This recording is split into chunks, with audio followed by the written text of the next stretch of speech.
the Clippers were down 4. And Kawhi Leonard only had 12 points through 3 quarters against the Jazz yesterday. Kawhi then went on to drop 18 points in the 4th quarter to lead the Clippers to an 11-point win. And after the game, Doc Rivers clarified some previously made comments about Kawhi and Michael Jordan, saying that he was mostly referring to their body types. So, Shannon, do you see any comparison between Kawhi and MJ? No, well, stop saying it, Skip. Michael Jordan, in his prime, was 6'6", 195.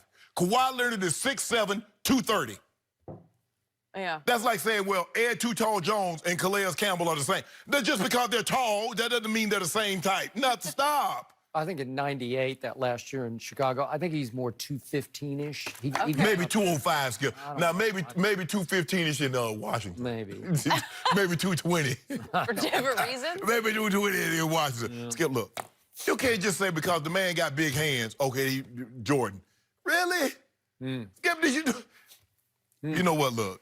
I say LeBron the GOAT, but people just forget. People just need to go YouTube clips and see how many things that guy did that reminds them of Kawhi. Or what Kawhi's doing that reminds them of Jordan. Kawhi can't fly through the air. Kawhi was not taking the guy. Michael was going to the hole, dunking on folks. His first 7, 8 years, Michael was going to the hole. Kawhi get a fast break and he'll put in his left hand and dunk. No, Michael was dunking on Tree Rollins. Michael was dunking on whomever. Yeah. Trimmer, Melvin Turpin. When he was in Utah, Skip, he dunked on John Stockton, and the guy said, well, dunk on somebody your own size. Where he jumps on Melvin Turpin, they call him the Trimmer. He's like, what about him? He big enough for you? Yep. No, stop it. Kawhi is not nothing. And you know it, too. If you're going to be honest, Skip Bayless, if you're going to be honest today, be honest. You know, this is the first time ever that I do not find it complete blasphemy to compare at least a small part of one player's game to Michael Jordan. And that small part is the claw's ability to one-hand the ball. Oh, yeah, okay. And go up and hang, because he can be an explosive leaper. Yes. And hang and shoot that little one-handed 8, 10, 12-foot jump shot and just nail it like clockwork. And that's what he was doing in large part to Utah last night, because he just took over the game in the 4th quarter and scored 18 points, and he made 2 straight threes that just broke the game open. Oh, so what we're gonna do about Trez? Are we gonna talk about Trez? Obviously, he's got a really good team. It's better than the Lakers right now. Wait until Paul George comes. Whoa. Yeah. Y'all 5-2. What's our record? What's our record? Well, it should be something. No, it should. Louis, Skip, look. I get it. So, I mean, when someone says Kobe, yes. Kobe Bryant, I mean, from the footwork to the getting to the paint, the fall away, oh, yes, that's all MJ. Now Kawhi Leonard, he gets the ball, he holds it out there like Joe, because he has humongous hands. He does. Yeah. And now he reminds me of Jordan.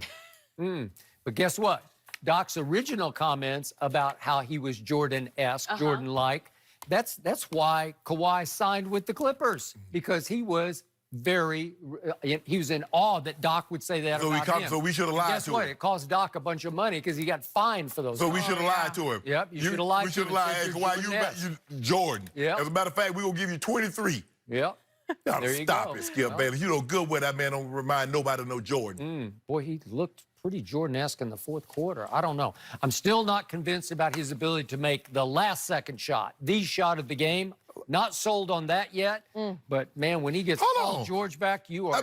I'm trying to figure out how does a guy that scored and he had the 3rd plus minus on his own team. JaMychal Green was 30. Trez Harrell was plus 24. Yeah. I'm trying to figure that. Now, 4th quarter. We got to move on from this, the last guys.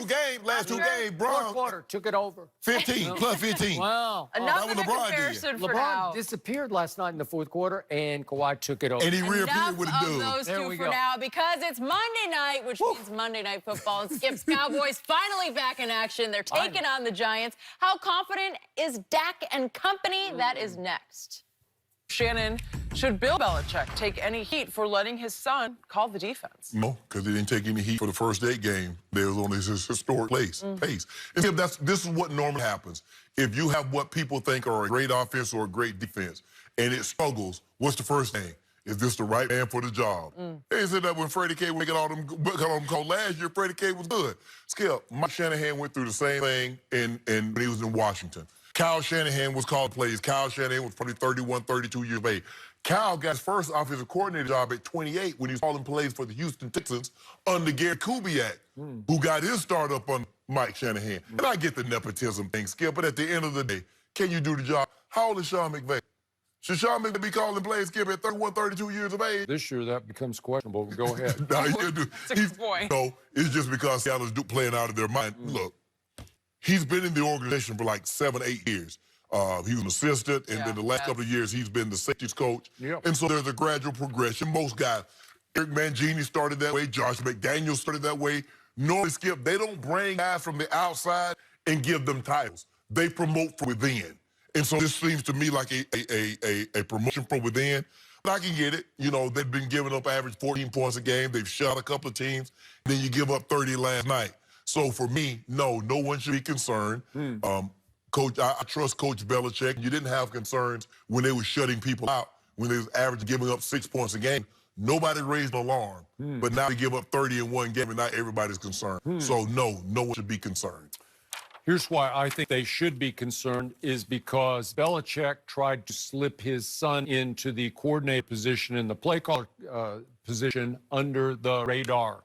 He did not own it the way Mike Shanahan owned. Kyle Shanahan is the coordinator. Right. He's going to call plays. Okay.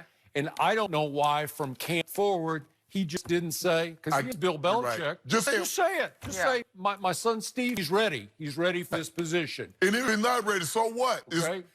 True. If I skip, it's like anything. If a coach hired a coach or player, who takes the blame? The head coach. You brought me in, so you hired that OC. Right. You hired that DC, so you got to wear it. So if he hired son, okay, you're the D coordinator. It doesn't go well, Coach Belichick, you got to own it. Okay. It's simple.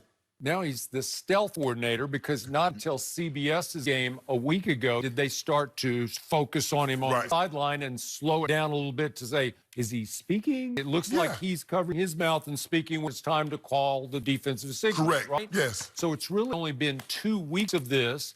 And finally, the Boston Herald this past Friday wrote a big story. Looked like he's the guy. Right. And quoted some of the players. Oh, he's been great for us because they were riding high. Right.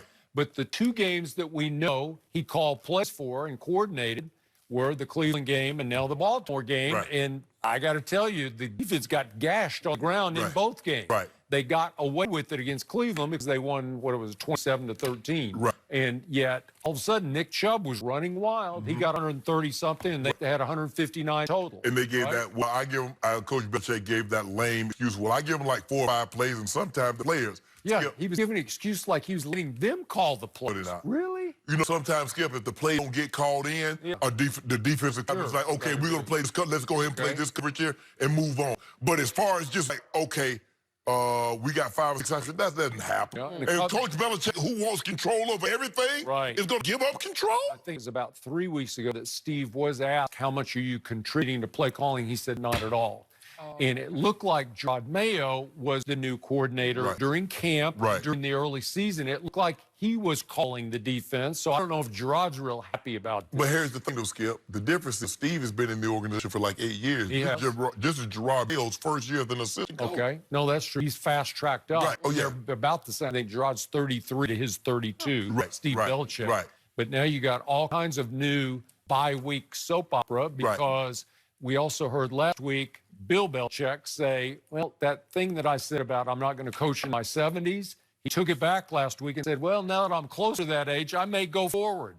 And then what did Al Michaels say on the you don't listen to sound, so you should hear this. Al Michaels last night said this about Tom Brady. We hear that, please. Brady, 42 years old.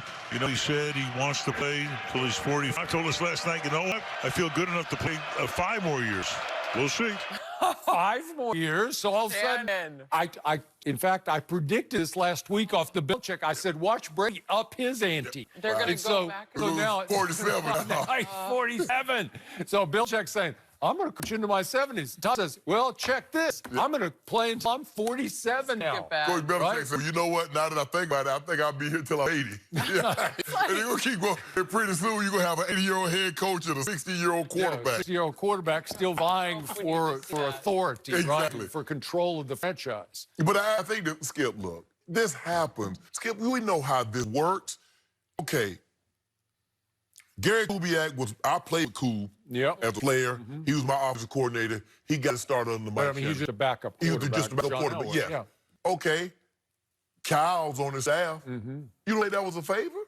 That's how it works. I mean, you think, I had no idea who that guy was. Most of these coaches, that's why they get recirculated, because they know somebody that knows somebody. That is true. I don't have any problem. Listen, Coach Belichick's resume should not be questioned when it comes to hiring coaches, because they seem to get the job. Now, they don't have the same success once they leave there, because, Coach Belichick, Tom Brady doesn't get to come along with them. But as far as that, I don't have a problem, because you look at Brian Flores, you look at all these guys that happen. So just for the record, Steve, if you want to know his background, he played lacrosse at Rutgers. He also walked onto the football team and became the long snapper. So that's his football background. Right. But then he's chip off the Belichick block. Right. And by the way, there's another younger Belichick son, Brian, on the same staff. So you can argue about the nepotism. He's got two fast-track. Well, what they should have argued about with Bill O'Brien, when he demoted Romeo Crennel, promoted Mike Vrabel. Mike Vrabel gets a job to go to Tennessee,